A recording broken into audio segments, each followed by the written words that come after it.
Hello, ladies and gentlemen. Welcome to another episode of Tigers Talk Rugby. Before we get started, if you're listening on Facebook or YouTube, we are on podcasting platforms. These platforms include Anchor, Breaker, Google Podcast, Apple Podcast, Overcast, Pocket Cast, Radio Public, and Spotify. So with that, I'm Ethan Richards. I'm Beckett Rice. And I'm CJ Bakle. And this is another episode of Tigers Talk Rugby. So let's get to it. So I would like to say beforehand, before we get into talking, if you guys are on Facebook, seriously, go check out Spotify and everything like that. We will provide the links. Yes. That being said, so boys, the Super Rugby Aotearoa, it finished up a couple weeks ago, but today we want to, give a recap. So we're going to do a quick recap of the standings and table, as well as try and present two new segments that we're going to try out for this for the recap. So keep on listening, and we'll see how things go. So first off, we're going to talk about standings. So Beckett, do you have the standings pulled up to enlighten everybody with? Yes. So the final standings for the table were for the season was Crusaders at number 1 with 30 points, Blues at number 2 with 24 points, followed by the Hurricanes with 21, the Highlanders with 14, and the Chiefs with a measly 5 and no wins from 8 games. Yikes. The Crusaders and Blues also had the potential to have more points as their last game got canceled, so they only played 7 games, whereas everyone else played 8. Right. And although that wouldn't have affected the standings due to Crusaders having the 30 points over the 24 points from the Blues. So. Yes, the Crusaders were 6 points ahead, so there's no way that they can have it score. They could score enough or do anything to get enough points. Well, the Crusaders won the tournament with like 2 weeks to go. Right? Yeah. They were presented the trophy like in week 8 out of 10, something like that. Yeah, they solidified the win against Highlanders, I believe. That's right. Right, and so then the game against the Blues, like people were reporting articles that were just like, oh, this game doesn't matter anymore. Like it's not a big deal. But like to me, like I don't know about you guys, but when you put two teams at the top of the tables, regardless of what the points totals are, that game is going to matter because like even though the Crusaders like would have the most points of the season, and yes, they would have had a better like set of 8 games. Like at the end of the day, like they would have had a loss to the Blues at the end of the season, who were the second place team, and like I would remember that. I know like 10 years down the road, like maybe that's not something people would remember, but like to me, like that means something. Yeah, no, definitely. I think even if it hadn't affected the standings, it would have been, a huge confidence booster and really something to think about going into when the next season starts. However, the next Super Rugby season will look. Yeah, exactly. If we have one sometime. Yeah.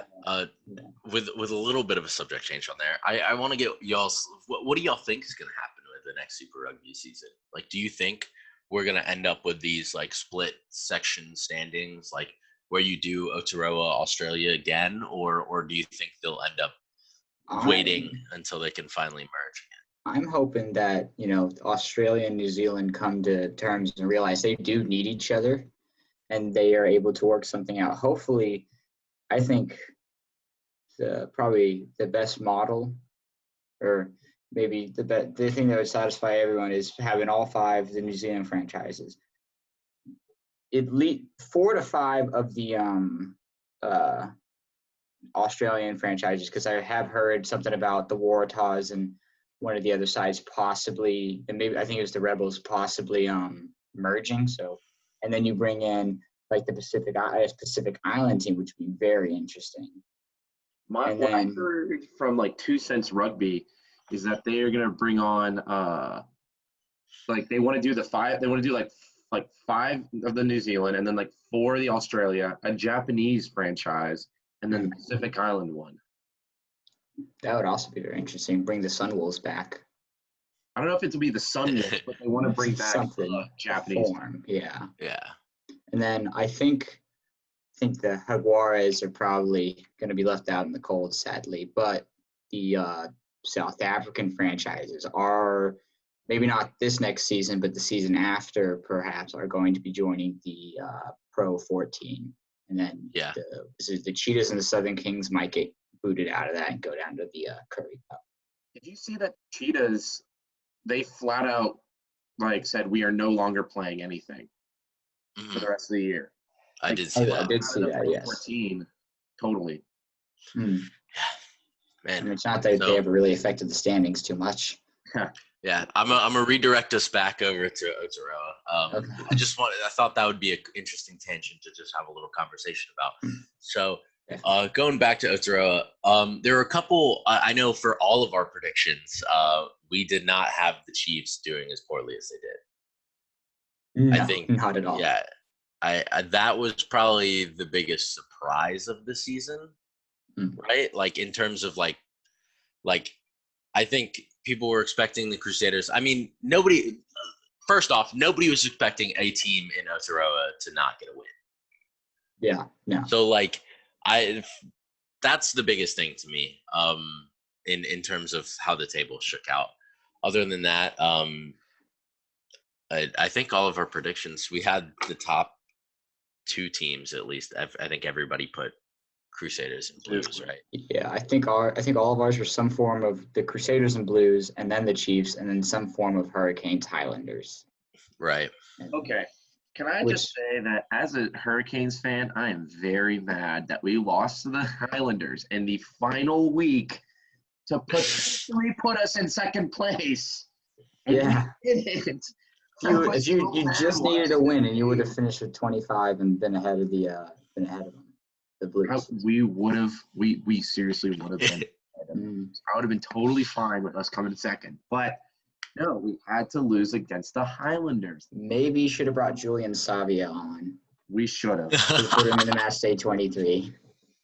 Yeah. So let's move on to our next little segment piece where we kind of break down a little bit more in depth with some of the players for this season. CJ? Yeah, so this is like I was saying earlier, we're doing a little new segment. So we're going to start with the Mount Rushmore of Super Rugby. So we're going to our Super Rugby Aotearoa. So each one of us is going to pick our 4 in-form best players from Aotearoa, and we're going to just kind of discuss about each one. So Ethan, would you like to start your Mount Rushmore? Sure. So my 4, which one of these definitely is going to need more explanation of us. I had Richie Mwanga. I had Damian McKenzie, which he's the one I feel like I'm going to need to explain. I had Will Jordan, and then I had Duplessis. I can never say it right. Yeah, thank you. Those were my Mount Rushmore. And so Damian McKenzie, I'm going to explain this one a little bit because obviously he was a Chiefs player. They didn't win a game, and it's going to need the explanation.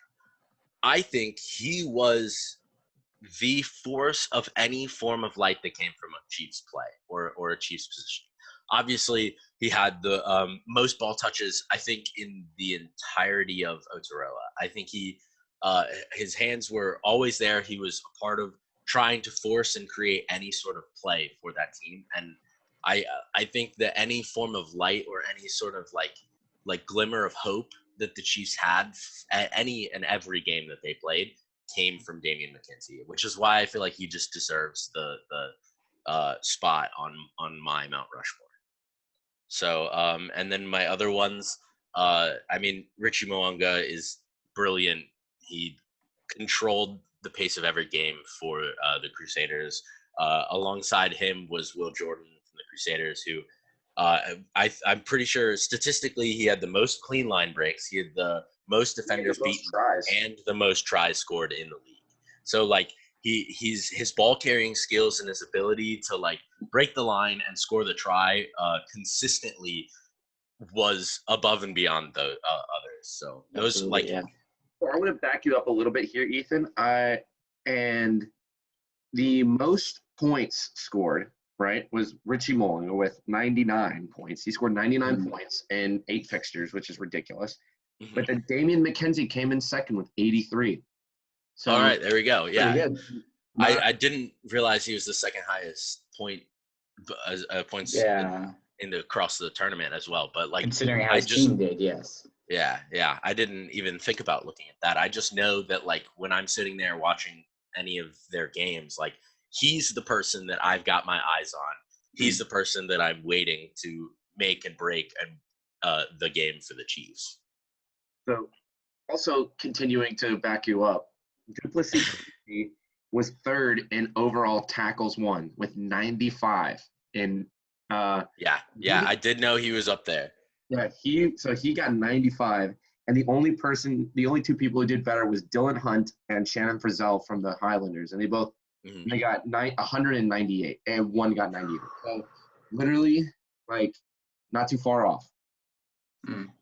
So that was my Mount Rushmore. Solid Mount Rushmore is what I'm trying to say. I have to agree, yeah. All right, Beckett, what's your Mount Rushmore, buddy? Okay, so for mine, one or two of these might be a little controversial. For mine, I went with Richard Mwanga, like Ethan did. I had Aaron Smith, so I just felt like most anything that the Highlanders did that was great was him. He was just magical this season. It was a little bit of a resurgence for him, I think. Patrick Tuipulotu for the Blues. This was, I think, less of just for me. My Mount Rushmore is also is partly being the best player of the season and being sort of the most like talked about, because I felt like, especially for the early going, he was very, very talked about of how much he had like brought himself back into contention to start for the All Blacks and really, upped his energy and his consistency. So he was really, really a huge part for the Blues' success, and he was a big leader for them. And then, so those three. And then I also went with also a little controversial, Ngani Laumape. Not in the early going, but he really, really started to just take over in that midfield and no one looked like they could stop him when he got going later in the season. He was just a beast in the midfield. And the try he scored when he skinned Bowden Barrett was pretty sensational. And then there was one that I was debating was Satutu, but he didn't really play too many games. Maybe if he had finished the season, he might have been up there because he was having a great, really good run of form. I agree. No, Hoskins Satutu, he really put himself. The weird thing is, like, nobody really knew a whole lot about him, right? And then almost within 2 weeks, everybody was like, "All right, I guess we have a number 8 replacement for the All Blacks." Yeah, yeah. He's anointed immediately. Or at one point, like they said, even with England, like he would potentially go start with England because I think his grandmother's English. Yeah, he's eligible. Yes. Was that was like a big conversation. Yeah, right, I think that was created so much conversation, similar to like you were saying with Patrick Tuipulotu. Yes, I think the, he's eligible for England and Fiji. I think that was sort of just, hey, you should snap me up and get me in the All Black squad pretty soon because there are other options. I think he always wanted, the black jersey, but I think that was just for sure moving along.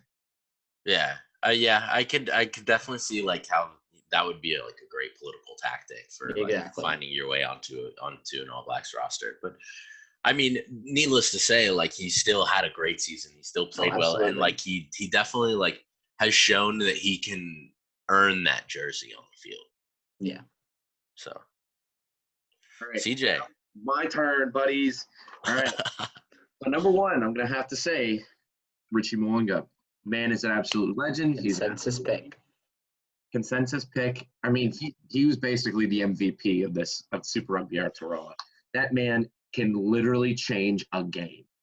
Absolutely. Yeah, he definitely can. Like that one, was it who they play that they were behind, and I think they were behind by like 12 or 13 points. Kickoff.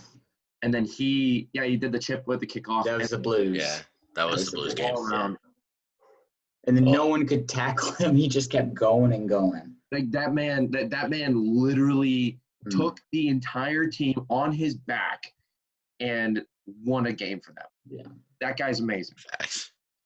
Best 10 for New Zealand. All right. Number 2, I'm going to put Jordy Barrett, the better Barrett, obviously. Right now, Scott is non-existent. So, he's the better Barrett. Number 3, I'm going to put Savage Taylor. All right, he was a really good, leader for the Crusaders, good captain. He's definitely like one of the best hookers in the world. So I put him in there. He had a hell of a tournament.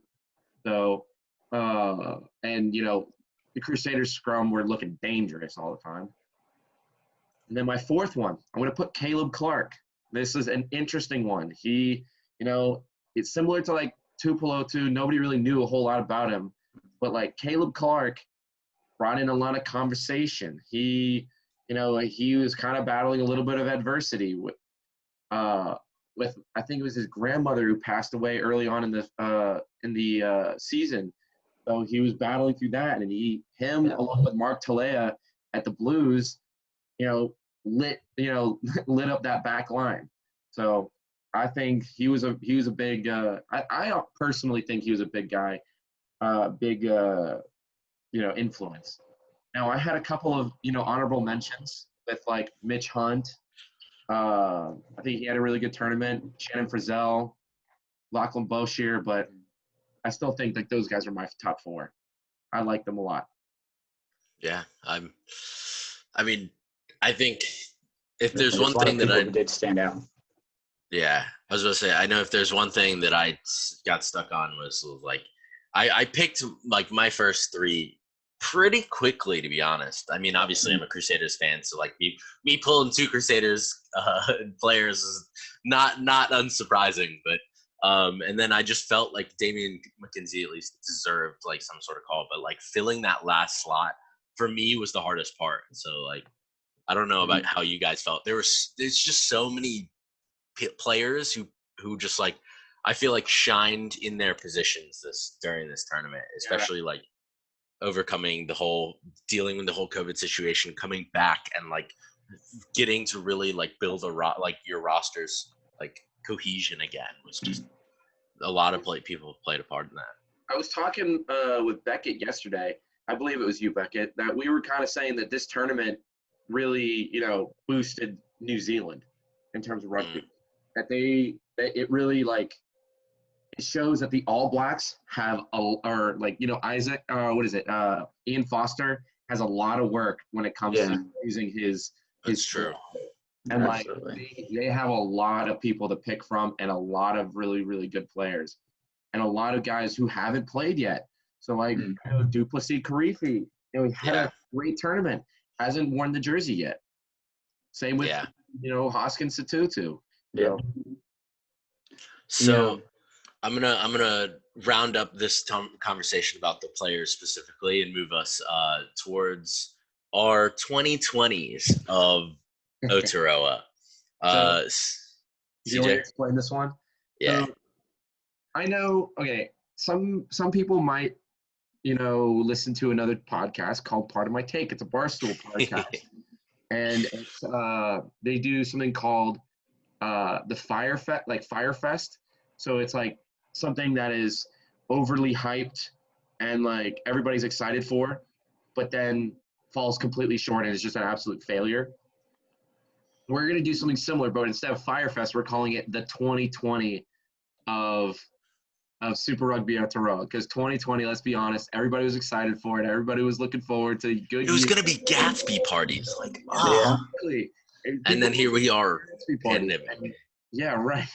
Absolutely. So much excitement, and yet fell short. So each one of us is going to present one thing for Super Rugby Aotearoa that we thought was the 2020 of Super Rugby Aotearoa. Mine is I'm going to go ahead and start this off because I really it frustrates me so much. So my 2020 moment of Aotearoa is the fact that the Crusaders Blues game didn't get to happen at the end. Obviously, like the standings impact like doesn't matter to me. Like I care about the fact that this is a number 1 versus number 2 matchup to end off the season in like this banger of a match, and it just never happened. And I just like, it was so frustrating. I was like so hyped for that game. I was like, hell yeah, like this is it. Like this is the moment. This is what defines Aotearoa's like conclusion. And it just didn't get to happen. Yeah, I was really hoping they could have just moved it back a couple days or a week and played it, but not how it worked out, sadly. Would have been a fantastic game. Banger of a match. Yeah, absolutely. There would have been heavy. I'm sure the contact would have been heavy. The kicks would have been strong. Like it would have been such a like the teams would have been playing with such high levels of complexity because it is the top of club rugby like in the world. So like I just. I wanted to see that match so badly, and it just didn't get to happen. Yeah. My 2020 would have to be, I think this might be for a lot of people, was Dan Carter getting signed by the Blues and never lacing up, not even making the match day 23 once. I really, really was looking forward to having Dan Carter and at 10 and Bowden Barrett at 15 or shoot, maybe even Terry Black at 10, Carter at 12, and Barrett at 15. See how that goes. Would have been something to see. It was so disappointing because, like, I mean, everybody knows it. In rugby, everybody should know the name Dan Carter. He's just such an icon, and he's so talented and arguably like the best in his position ever. He's probably on the Mount Rushmore for all-time players with absolutely alongside Lamu and them. Yeah, so like not seeing him touch the field was kind of devastating. Granted, I'm more interested. Like I would love to hear like his impact in the background. Oh, he definitely. I'm sure he had a big one. Like he probably taught like Aotearoa Black so much. Oh man, but it's still seeing him hit the field would have been phenomenal. Absolutely. It'd been weird seeing him in a blue jersey. But he had one match where he played for his local club. He did. And I did not hear about this. Yes, he went off apparently. That's awesome. I think Artie Sevilla, when he was getting back from injury, the week before the first game he played, he did that as well. And Julian Savia, so both the Savia boys played for their local clubs. And just I can't imagine you line up and you look ahead and there's Artie Sevilla and like shoot. Just like against an all black. It was like last year when David Pocock to like get ready for the World Cup was playing local club rugby, and I'm like, just imagine you just show up and it's like, all right, who are we playing against? There's David Pocock on the other You're just side like, of the pitch. He doesn't belong there. Yeah, he's like, that's not fair. That's a cheat code, buddy. Yeah. So CJ, CJ, what is your 2020? All right, well, I'm actually gonna put up 2 because you got I made up the idea of this segment. Let's be honest. So I'm gonna put up 2. I'm gonna give myself some creative freedom, and my first one is gonna be the Chiefs. Just the Chiefs, right? So much anticipation. They got Damian McKenzie was coming back. You know what? Actually, I'll tie this one I'll tie it all together. Like Damian McKenzie, Warren Gatland was, he's coming over from Wales, going to coach the side. It was going to be like, great. It was going to be phenomenal, right? Yeah. Good coaching, great players. Leadership with like Damian McKenzie. Sam Kane was going to come back, and they all fell short. And now this is where my second one was. Not just short. They fell to rock bottom. They missed the bus. Themselves like on the face. They literally like tripped on a flat surface and went straight into the dirt. Yeah. So, but like this is where like my second one. My second was Sam Kane was just like coming in the future All Black captain, kind of falling short a lot. So I'm tying them together. But like just the Chiefs, gosh, Like Beckett said earlier, 5 points. They didn't even win a game. No. Yeah, I understand. Like we talked with Troy a couple weeks ago, and he said, the Chiefs were failing because it's always those 1 or 2 moments that, Yeah, they did Yeah. have a lot of close games. But like it's 1 or 2 moments. Like they didn't win a single game, and like they didn't win a single game. You kidding? You're It's